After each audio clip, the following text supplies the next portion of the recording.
Montenegro dará um importante passo para ser uma das cidades que mais cuida do meio ambiente no Brasil. A instalação da central de resíduos sólidos da Proambi vai mudar o futuro da cidade e dos montenegrinos. Proambi, uma empresa amiga do meio ambiente.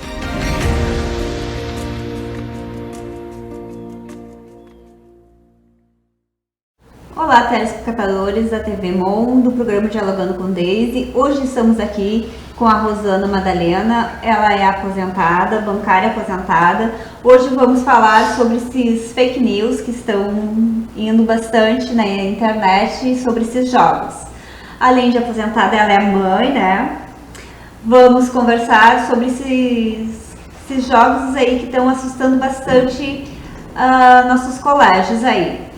Rosana, pode se apresentar? Boa tarde, meu nome é Rosana, eu sou bancária aposentada, hoje terapeuta floral, sou presidente da Associação do Bairro Ferroviário e sou mãe do Fabinho e do Dudu, mãe de adolescente e realmente, né, estamos assim vivendo um momento bem complicado, né, em função desses ataques nas escolas, né. E isso gera um medo muito grande, né, para eles e para nós, uma insegurança, né? Insegurança muito grande, né? Esses jogos, meu filho já jogou, eu sou bem sincera, né? Eu acho que... Mas eu penso que a gente sempre tem que monitorar, né? Tem que estar atento, né, ao que eles estão fazendo e tem que procurar para que não vire um vício, né? Tudo que tu vai fazer exageradamente vai virar um vício, né? E se virar um vício, eles não vão querer fazer outra coisa. Eles só vão querer fazer aquilo, né? O meu filho jogava aquele Free Fire. E eu dizia, Free, para com esse Free. E, enfim, e eu comecei a cobrar dele esporte e fazer com que ele voltasse a jogar futebol, e ir pra academia, e chamar amigos, para que tivesse a socialização, né? Porque no momento que começa a cortar a socialização também, eu penso que dificulta bastante. Né? Hoje em dia, como tá difícil ser mãe, né? Meu Deus. Educar uma criança. Muito. Eu te digo que é a coisa mais complicada que eu estou fazendo na minha vida. Sério, eu me aposentei com 30 anos de trabalho no Bradesco e eu entrei como garota Bradesco. Ai, que chique! No começo lá eu fui recepcionista, né, até em função desse meu jeito assim, falante. E cheguei a gerente administrativo do Bradesco, então foi realmente um desafio, uma honra para mim, né, mas a parte mais complicada realmente... E eu sou mãe especial, mãe de um menino de 30 anos, e não foi tão complicado criá-lo, se bem que nesse período que o Fabinho ele era criança, adolescente, eu estava trabalhando, né? Talvez não, com certeza por isso, porque o Eduardo é eu que cuido, eu que crio, eu que faço almoço, eu que cobro, eu que olho, então essa parte de estar junto, né? Ela realmente... Ela cansa, ela dá muito trabalho educar, né? Então, às vezes, a maioria dos pais, nessa faixa etária das crianças e dos adolescentes, estão trabalhando, né? Então, foi uma escolha minha, né? Como o Fabinho foi praticamente criado por uma babá, né? Eu quis, já que eu sonhei tanto, né, em ser mãe, graças a Deus, amém, consegui ter mãe 2 vezes, do Fabinho e do Eduardo, através de inseminação. Então eu estava de gêmeos e acabei ganhando. Tive que parar de trabalhar na gravidez para conseguir gerá-lo. Então realmente ele foi assim, continua sendo, né, o sonho da nossa vida, meu, do pai e do mano. Né? Então ele foi muito mimado por todos, muito mimado. Então mimado, eu digo o amor nunca é demais, mas assim colocar limite é complicado. E o que acontecia comigo, mas cada caso é um caso, eu digo sempre, a gente nunca deve julgar, porque a gente não sabe o que acontece, né? Então não julguem, não me julguem, e também não julgue o vizinho, a irmã, porque tu não sabe o que está acontecendo. O que acontecia comigo é que quando o meu filho adolescente ele era pequeno, eu queria dar limites para ele e o meu filho especial achava que eu estava sendo ruim. Ele ia lá e fazia as coisas escondido para ele. Ah, mãe, eu quero tal coisa. Mãe, por que tu não faz? Sabe? Daí eu ficava assim, dividida, né? Bem complicado, mas enfim.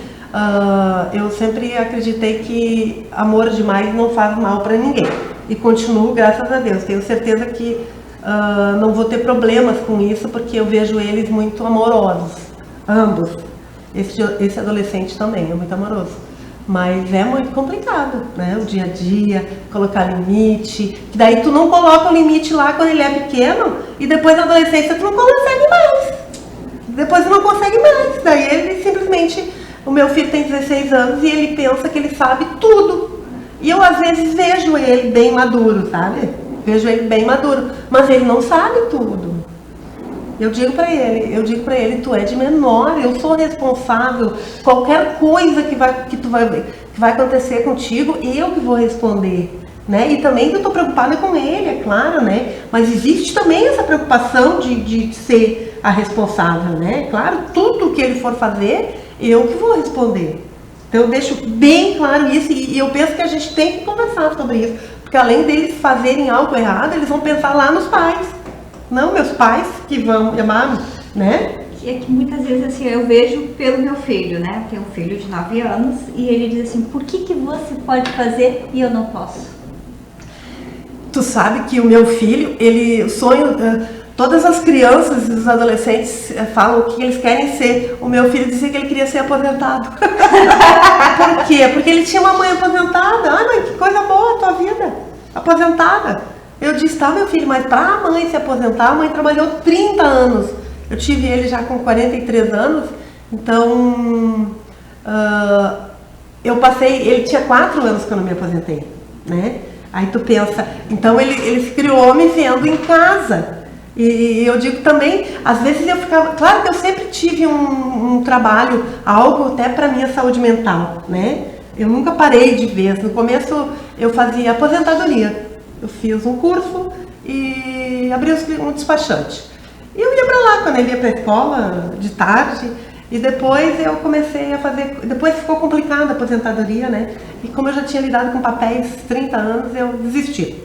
E eu tinha me proposto fazer diversas coisas, porque primeiro que a aposentadoria, o salário reduz. Eu praticamente me aposentei com 1/3 da minha renda. Ainda bem que eu não tinha um padrão alto. Eu tive que tirar a empregada, né? Eu nunca mais comprei carro zero, porque o padrão de vida muda. Eu trocava de carro a cada 5 anos, eu tinha uma empregada fixa que fazia tudo, inclusive cuidava de mim. E isso depois reflete, né? Faz falta. Mas enfim, eu digo cada caso é um caso, né? Eu como aposentada, eu percebia que ele queria ser aposentado. Mas, que nem eu te disse, para tirá-los desses jogos, eu fazia isso. Eu abria a casa para os amigos. A minha casa sempre foi um parque de diversões. Até porque eu moro sozinha com ele, acredito que seja por causa disso, que eu sou divorciada. Normalmente, não sei se é a impressão que eu tenho, os homens não curtem muito, como é que eu vou dizer, né? Eles talvez coloquem, talvez faltou um pouco de eu colocar esse limite, né? Não, hoje tu não vai ter amigo. Mas eu achava tão saudável para ele e para os amigos, aquela convivência, aquele papo, aquela brincadeira, aquela bagunça, que eu pensava, se eles não estiverem fazendo isso, eles vão estar onde? No celular. Eles vão estar no celular. Aí, é bem a época do Free Fire, e eu não queria que ele ficasse lá dedicado àquilo, né? E a minha preocupação com ele e também com os amigos era sobre isso. Então eu acabava permitindo com que eles estivessem sempre juntos, e o esporte também é muito importante, né? O Eduardo jogou bola desde 6 anos e com 12 mais ou menos ele saiu do Fera porque ele se decepcionou, ficou no banco, aquelas coisas de menino que sonha, era ser jogador de futebol. eu não vou mais estudar, eu não quero mais nada, sabe? Deprimiu. E eu respeitei a depressão dele. Eu esperei ele melhorar, eu senti a dor dele. É isso que eu acho que um pouco falta. Muitos iam dizer, ai que bobagem, ele só tem 12 anos, manda para a escola, e deu. Claro que eu mandei para a escola, mas ele não ia sempre. E quando ele não estava bem, eu segurava ele em casa, sabe? Eu via que ele... Mas enfim, ele reprovou um ano, trocou de escola, foi lá para o interior, nesse período de depressão pós-sonho. Só que eu permiti com que ele superasse esse sonho comigo, né? Só que isso é difícil, né? As mães ter esse tempo todo e também e daí, como eu já tinha feito muitos cursos holísticos, essa parte de terapia floral, eu fazia florais, eu tinha todo um entendimento disso já, né? Mas eu sei que é bem complicado, né? Numa dessas, eles realmente param de estudar e vão fazer coisa errada, né? Se tu não... Porque eu percebia que ele não queria ter limite, né? O limite para ele... Mas enfim, daí ainda bem que também o pai dele também é bem presente. Eu sempre falo muito sobre isso. O divórcio é apenas o casal. É apenas do casal. Tu precisa priorizar as crianças. Independente de tu, por exemplo, claro que com o tempo tu vai ter outros relacionamentos, né? Mas acabou alguns relacionamentos meus em função disso. E eu penso que é necessário a gente priorizar os filhos, né? Hoje eu tenho uma parceria linda com o pai dos meus filhos, a gente se dá muito bem, a gente é muito amigo. Se eu precisar dele, se ele precisar de mim, isso já faz 12 anos que a gente vê, ele tinha 4, né? Até em função desse outro menino especial, quem cuida dele é o pai, numa chácara, tu pensa. Eu construí uma cabana lá, eu tô sempre por lá, quando ele sai, ele também tem um relacionamento, que ela também tratou de entender, né? Eu digo, todos têm que se colocar no lugar, né? Tem que saber que a gente precisa dar... Porque o pai e a mãe eles não precisam morar junto, eles precisam estar presente, né? Estar presente. Sempre que eu tinha algum problema, alguma coisa, eu chamava o pai, né? Vamos conversar, ou levava ele para lá, né? O pai é o pai. Ninguém substitui o papel do pai. Enquanto que o pai tá... Claro, existe casos e casos. Tem pais que realmente não querem, né, assumir esse papel. Mas se o pai quer assumir esse papel, se o pai está disposto, meu Deus, dá essa oportunidade para esse pai e para esse filho ter esse pai. Como é importante, né, a convivência. Enfim, hoje eu tenho o maior orgulho disso. Eu sei que é estranho falar que eu tenho o maior orgulho do meu divórcio. Mas eu brinco muito, o pessoal eu compartilho bastante meus pensamentos no Facebook.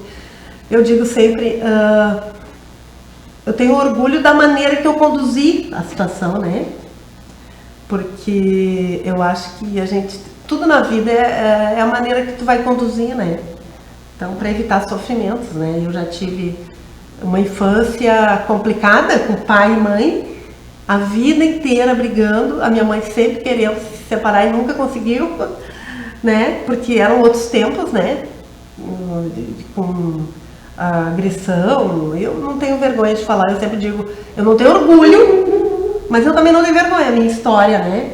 E é claro que isso fica marcado, né? Muito, fica muito marcado. Eu fiz terapia, eu penso que todo mundo precisa fazer terapia. E quem puder fazer, faça, né? Para conseguir, ao menos, parar de botar culpa neles, né? E assumir a minha vida. Agora é comigo. Eles fizeram o que eles conseguiram.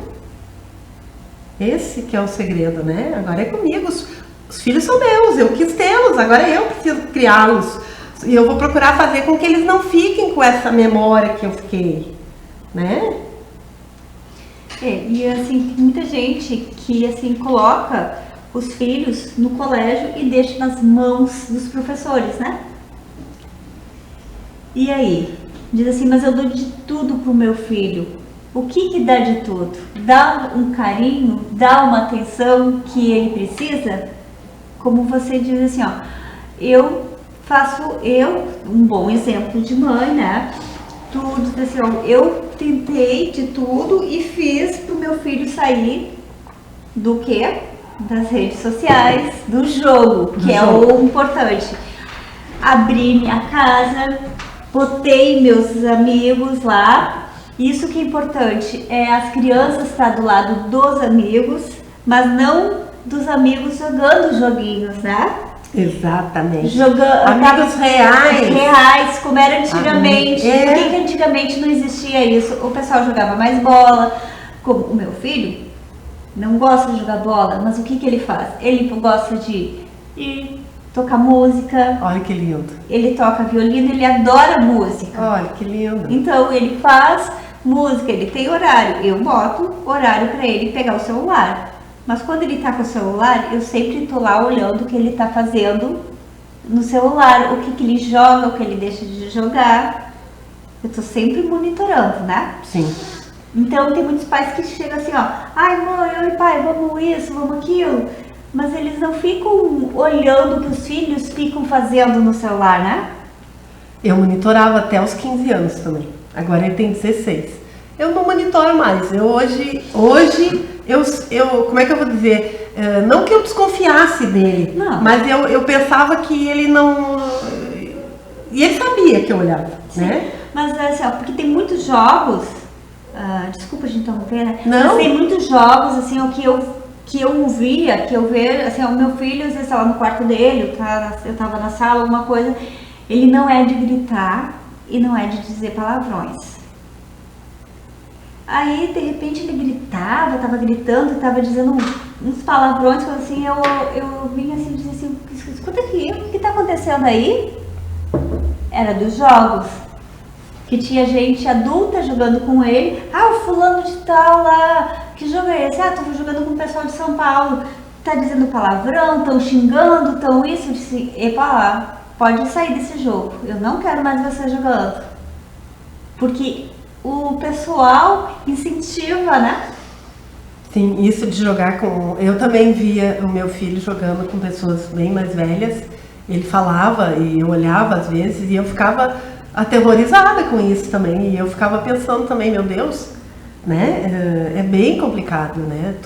Por isso que o quanto antes a gente conseguir fazer com que eles não fiquem viciados nisso, melhor, né? Porque eu acho que jogar um períodozinho curto, tudo bem. Mas a hora que tu vê que toda folga eles só querem jogar, já começou o problema, né?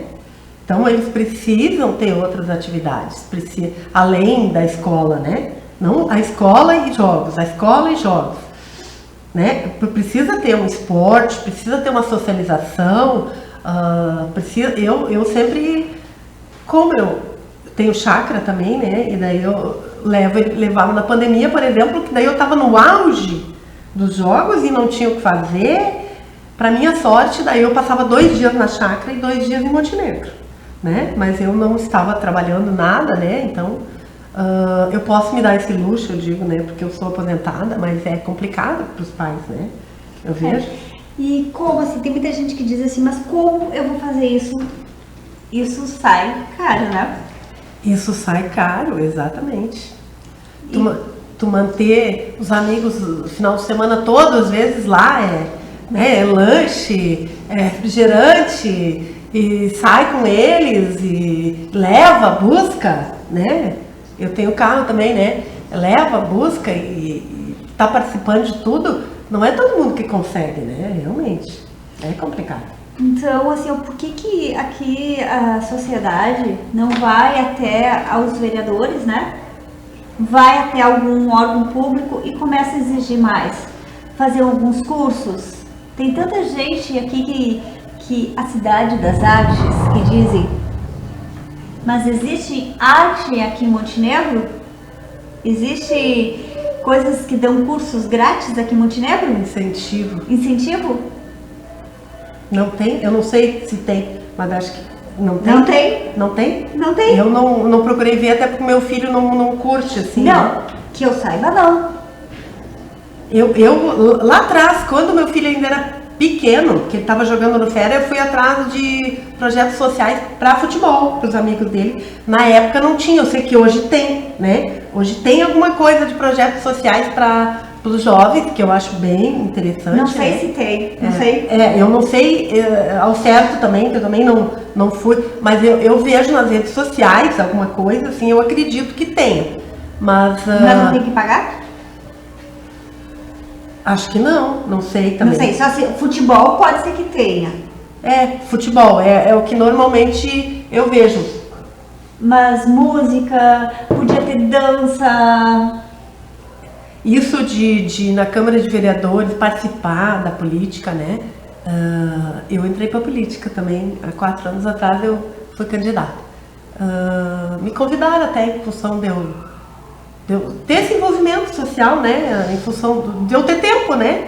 E eu gostar, assim, de querer ajudar. Eu sempre disse, eu tenho uma vibe de querer ajudar as pessoas. Até o meu trabalho também, a maioria é parte voluntária, né? Que atendo adolescente, crianças e quem precisar, né? Mas eu comecei a cobrar, participar, eu acho importante cobrar, não é errado cobrar. Muito pelo contrário, eu penso que pode ver esses últimos, por exemplo, assim, a participação popular, ela é assim, fundamental numa decisão, às vezes, numa Câmara de Vereadores, depois que eu me aposentei, que eu tenho tempo, porque trabalhando a gente não tem tempo para nada. Que eu comecei a prestar atenção nisso, por exemplo, assim, eu participei da luta dos professores, que teve aquele clamor que o pessoal foi, eu fui também, eu não sou professora, mas eu sou mãe de aluno, né, e eu todas as lutas que eu acredito, eu participei. Depois participei da luta das mulheres, que eu acredito que tu estava também, né, que nós tivemos, né, aquele problema, né, de uma vereadora aqui ofendendo as mulheres, né, em pleno horário de trabalho, que eu também achei um absurdo, né, e eu participei. E participei também, agora há pouco tempo, sobre a vinda da Proamb, que eu também sou contra, né? Eu acho que a nossa cidade, sei lá, merece empresas melhores, né?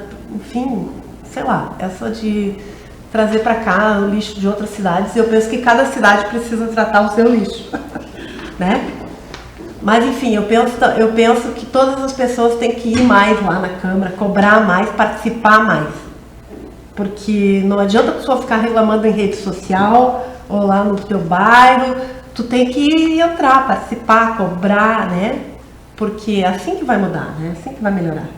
Porque eu me lembro que quando eu trabalhava no Bradesco, eu aprendi algo que nunca esqueci. Eu trabalhei uma época num setor de cobranças.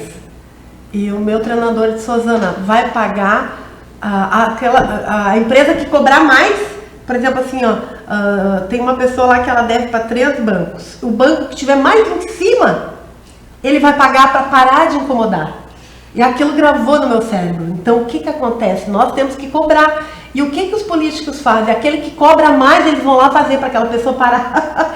Né? Porque eu penso assim que quanto mais pessoas cobram, é porque realmente é um assunto importante, né? E isso de cobrar segurança nas escolas é muito importante, cobrar projetos sociais, né? É muito importante. Eu também sempre falo que a política ela é para as pessoas menos favorecidas, né? Porque as pessoas que nascem, que têm condições financeiras, elas têm um plano de saúde maravilhoso, elas têm uma escola maravilhosa e a escola mesmo já encaminha eles para o trabalho. Então eles não vão passar trabalho nenhum, né? Ou quase nenhum. Só que é bem diferente, né? Eu, por exemplo, não tive nada disso. Eu tive que ir à luta, tudo que eu tenho é com o meu trabalho, né? Então, só que eu sou uma privilegiada, assim, eu penso que eu tive uma mistura de sorte, de dedicação, que eu fui atrás, conquistei minhas coisas e o meu trabalho, estudei também, no decorrer do período, fui estudando de acordo com o meu trabalho exigia. Eu entrei no Bradesco, eu não tinha o 2º grau na época, eu falava, né? Só que daí eles me cobraram que eu tinha que concluir, eu corri para o científico. Aí eu fiz o científico e depois o banco me cobrou a faculdade e eu corri para a Ubra, fazer administração de empresas, para poder ganhar promoção. Quer dizer, dentro do contexto eu fui correndo atrás, né? Então eu falo isso para o meu filho também. Eu vejo que ele não tem muito interesse em estudar, mas é claro que eu estou fazendo a minha parte cobrando para que ele ao menos, né, estude o básico, né? mas eu tenho certeza que ele vai estudar depois conforme o trabalho. Né? Bater na porta e dizer assim, ó, vai ter que ter trabalho, vai ter que ter faculdade. Ele está procurando trabalho, eu estou ajudando, eu fiz currículo para ele, já fez uma entrevista e eu estou acompanhando ele, eu estou achando muito legal, porque a minha mãe lá atrás me acompanhou também, eu acho muito importante a gente fazer esse acompanhamento também, então eu acho que é tudo um processo, né? E negócio desses esses ataques aqui em Montenegro, coisa assim, o que você acha, que tem bastante fake news ou é realidade? Olha, eu vi hoje no Facebook que tem uma menina de 14 anos, né, que fez uma... Eu li uma matéria ali que foi brincadeira, foi uma espécie que ela só compartilhou, né, que foi uma brincadeira, mas na hora eu até corri para conversar com meu filho, que ele estava em casa, né, indo para academia. E eu conversei com ele sobre isso e eu falei pra ele que brincadeira de mau gosto, porque existe muitas brincadeiras, principalmente em escola, que a gente sabe, né? Os bullying, deboche, muita coisa, mas tem que cuidar muito com essas brincadeiras. Imagina, num momento desses, fazer uma brincadeira dessas. Sei lá, claro que agora fica por conta da polícia, né? Dos investigadores, né? Porque para realmente averiguar, né, se realmente foi uma brincadeira ou não, né? Então a gente tem que estar atento, mas a insegurança está aí, né, para a gente mandar eles para a escola, para eles irem para a escola. Eu vejo meu filho hoje bem resolvido, sabe se defender, ele faz academia justamente para estar forte, já está lá fortão, maior que eu, então eu estou tranquila, assim, eu fico... não tranquilo 100%, porque ele estando na rua, a gente já tá na escola, ou na balada, que ele já vai, né? Em qualquer lugar, e eu percebo que eles têm muita coragem. Pelo menos eu vejo pelo meu filho, tem muita coragem. Ele diz, ai mãe, como tu tem medo? Medo por ele, eu tenho medo por ele. Eu sempre fui muito corajosa também, com a minha vida. Eu nunca tive medo de assumir as coisas que eu queria fazer. Inclusive a inseminação dele, né? Que foi bem complicado, assim, que muitas pessoas até na época falavam, Deus não quer que tu faça isso, não é uma coisa natural. Meu Deus, né? Então é bem complicado, mas enfim, eu enfrentei, deu tudo certo, tá lá, mas eles têm uma coragem absurda, que eu acho bom também, né? Bem dosado. E isso a gente fica se perguntando, começa um monte de coisa. Uma eterna dúvida, eu estou agindo certo, eu estou agindo errado. O que tem por trás? Ouvir eles, muito importante que eu penso, conversar muito com eles, ouvir o que tá fazendo, o que tu tá sentindo, tu tá bem? Dar um abraço, abraçar, dizer eu te amo tanto, ele me diz todo dia eu te amo também, me pega no rosto. Assim. Isso que é o mais importante, que muitos dizem assim, ó, eu dou tudo pro meu filho, será que dá mesmo? Tu dá um abraço, tu diz eu te amo, que é o mais importante. Exatamente, eu acho que o amor, o amor em excesso, eu penso que nunca é em excesso, né? Não. Eu acho que o amor, ele salva, né? O amor para um filho, um abraço, o dizer eu te amo, nunca é excesso. Eu tô fazendo isso porque pro teu bem, eu tô querendo te ajudar, eu sempre vou estar aqui, mas se tu errar, a gente vai de novo. E ele reprovou um ano e eu disse, tudo bem, não tem problema, pela troca de escola, né, quem retornou sem... Não tem problema, tu é maravilhoso, tu vai conseguir. Nunca dizer, tu é preguiçoso, tu é burro, sabe? Tu é chato. Que isso magoa. Não, isso além de magoar, eles vão se transformar naquilo, porque tu decreta o que teu filho vai ser, né? Ele não é preguiçoso, naquele momento ele não está interessado naquilo, né? Tu tem que procurar fazer com que ele se interesse. É bem complicado, mas... nem tanto. Isso é bem, como se diz assim, aborrecente, né? É bem por aí. Na fase da aborrecência e como saber, né? Mas é maravilhoso, né? O processo todo. Eu não sei, eu tô assim, encantada, né? Muito feliz. Eu acho que esse amor que a gente dá, a gente recebe também, né? Uhum. Há mais alguma pergunta, alguma coisa que você queria falar que não foi falado? Eu acho que era isso, né? E se fosse assim por esses assuntos, a gente ficava falando uns 2, 3 dias sem parar aqui. Nossa, eu nem sou falante quase, né?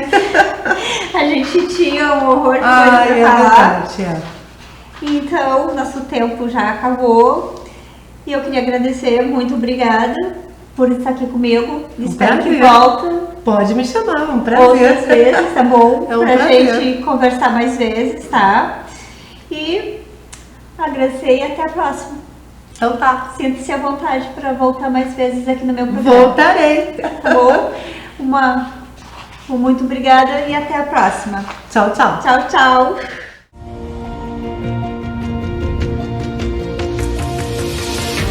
Montenegro dará um importante passo para ser uma das cidades que mais cuida do meio ambiente no Brasil.